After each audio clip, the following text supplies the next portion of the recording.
सबको जय मसीह की। मैं जसपाल आप सब लोगों का स्वागत करता हूं और इस नए साल में आज पहला दिन है 2021 का। मैं आप सब लोगों को नए साल की हार्दिक शुभकामनाएं देता हूं और प्रार्थना करता हूं कि परमेश्वर आपको वचन में, प्रार्थना में, संगति में ऐसे ही बढ़ाए। परमेश्वर आपके रुके कामों को बनाए और इसी तरह हम परमेश्वर की जब तक हम उठा लिए नहीं जाते तब तक हम परमेश्वर की ऐसे ही महिमा करते रहें।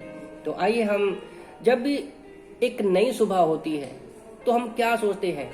हम सोचते हैं कि हम सुख और शांति मानते हैं। तो आज का मेरा टॉपिक है कि सुखदायक सुगंध क्या है, कि यीशु कैसे हमारे लिए एक सुखदायक सुगंध बना। आज हम उसी के विषय में ही जानेंगे। आप लोग मेरे साथ निकाल सकते हो इफिसियों की किताब अध्याय 5 वचन 2 में परमेश्वर का वचन कहता है, और प्रेम में चलो जैसे मसीह ने भी तुमसे प्रेम किया है और हमारे लिए अपने आप को सुखदायक सुगंध के लिए परमेश्वर के आगे भेंट करके बलिदान कर दिया है। तो सुगंध तो कई प्रकार की होती है, सुगंध तो कई प्रकार की होती है, पर मैं यहाँ पर एक खास सुखदायक सुगंध के बारे में बताना चाहता हूँ कि यीशु मसीह कैसी सुखदायक सुगंध थी। वो एक ऐसा एक अच्छा चित्र है बलिदान करने के लिए। उसकी सुखदायक सुगंध के बीच में प्रेम, शांति, आनंद का एक अच्छा हमें चित्रण मिलता है। अच्छा चित्र मिलता है कि कैसे हम परमेश्वर को सुखदायक सुगंध दो बनकर बलिदान चढ़ा सकते हैं।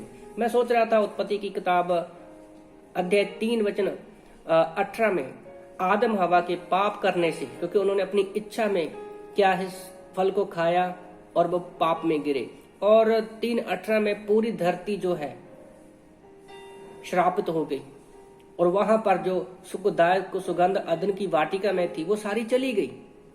वहां से प्रेम, अशांति, आनंद धीरे धीरे करके खत्म होता गया।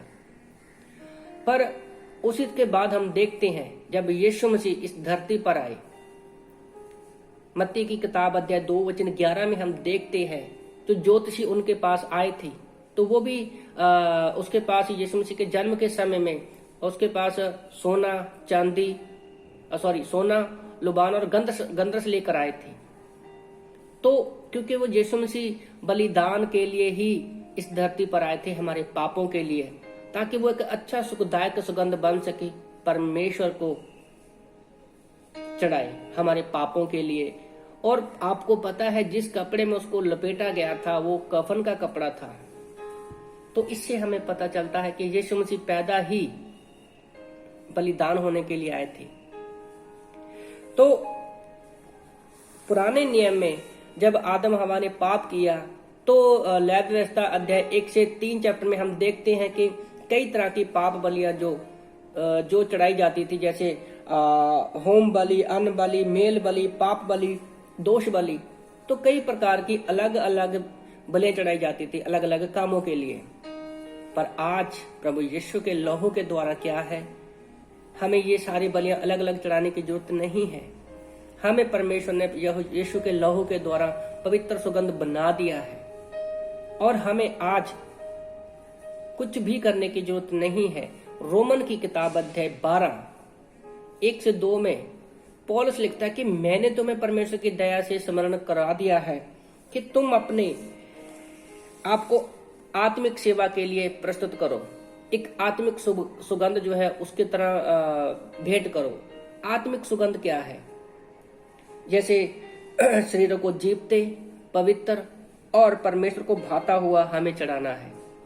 और ये सब कुछ कैसे होगा?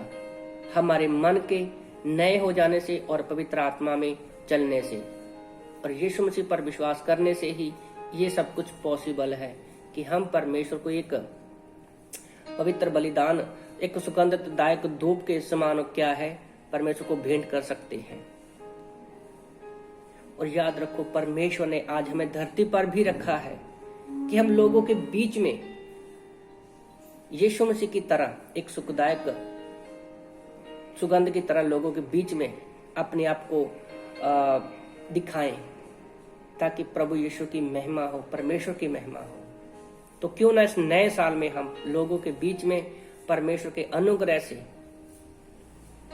हम सुखदायक सुगंध बने तो एक बार फिर से मैं आप सब लोगों को नए साल की बहुत बहुत शुभकामनाएं देता हूं। परमेश्वर इन वचनों से आप सबको आशीष दे। आमीन।